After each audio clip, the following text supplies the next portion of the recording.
There is a moment God has been waiting for, and it's not the moment you finally got it together.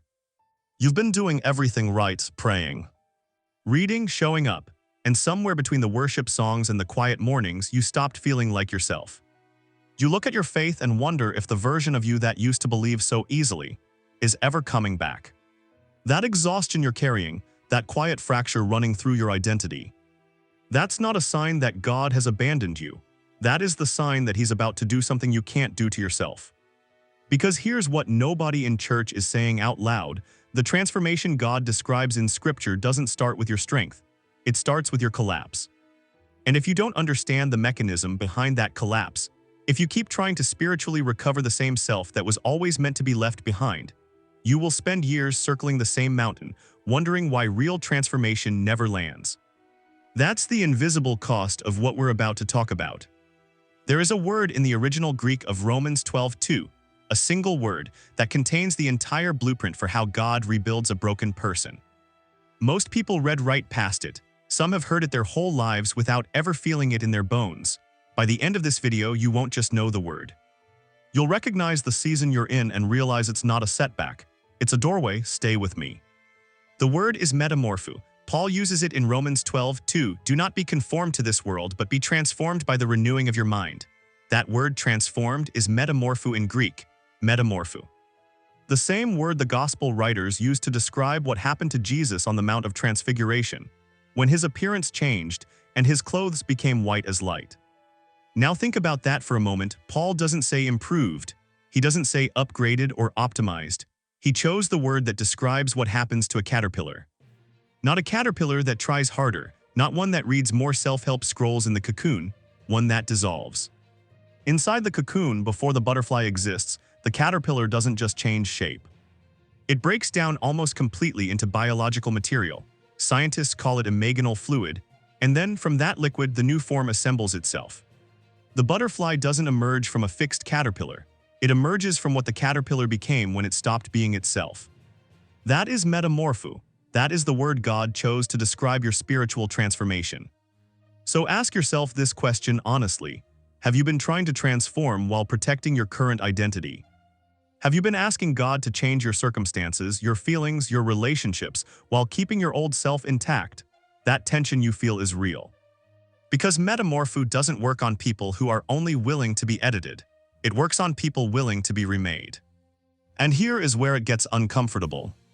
The spiritually exhausted person, the one who prays and still feels empty, who reads scripture and still feels fragmented, is often not far from transformation. They are inside the cocoon, they are in the dissolving stage. But they have been told by well-meaning people, by the version of Christianity that values performance over process, that this feeling of falling apart is failure. It is not failure. It is metamorphoo beginning. The caterpillar doesn't feel like it's becoming something beautiful. It feels like it's dying. Now I need to reframe something that may have been sitting wrong inside you for years. You have been reading Romans 12:2 as a command, be transformed. As though transformation is something you initiate, maintain, and complete through discipline. And discipline matters, but that reading misses the tense of the original verb. In Greek, it's passive voice, be transformed. Receive transformation, allow the process to happen to you. Paul is not describing an exercise program, he's describing a surrender. The renewing of your mind in Scripture is something the Holy Spirit does, and the condition He works in is a mind that stops demanding to understand the process and starts trusting the architect. The identity you've been so afraid to lose, the one that felt stable and certain and spiritually put together, that was the caterpillar. What God is building right now in your confusion, in your silence, in your feeling of spiritual distance, that is the imaginal fluid. You are not losing your faith. You are losing the shell that was too small for what you're becoming. But the enemy knows this, and this is where Christians get ambushed in the most painful way. The moment you enter the cocoon, the moment God begins dismantling the old identity to build the new one, is precisely the moment every internal voice, every doubt, every fear of irrelevance screams the loudest. Because a dissolving caterpillar is the most vulnerable thing in nature. No defenses, no movement, completely dependent on the structure around it. That structure is not your willpower, it is not your church attendance, it is not your theological knowledge. The structure that holds you through metamorphoo is a simple, ancient thing Paul names in the same verse: the renewing of your mind.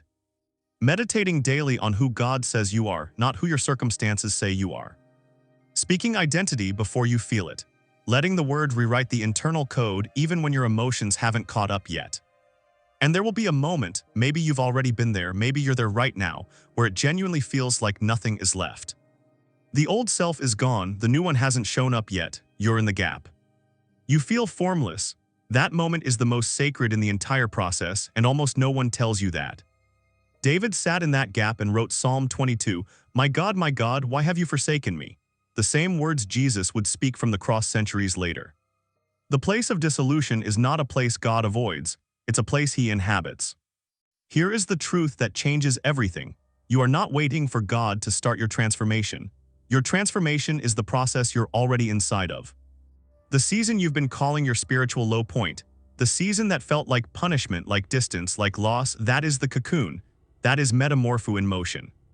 God is not waiting for you to feel better to work with you. He is building the butterfly from your willingness to be still inside the breaking. The spiritual transformation Scripture promises doesn't require you to arrive at it healed. It requires you to stop fleeing from what God is allowing to dissolve. The caterpillar doesn't fight the cocoon.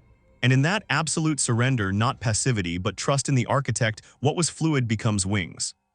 What comes out the other side of metamorphoo is not a better version of your old self. It is someone who thinks differently, which is exactly what Paul says. Be transformed by the renewing of your mind.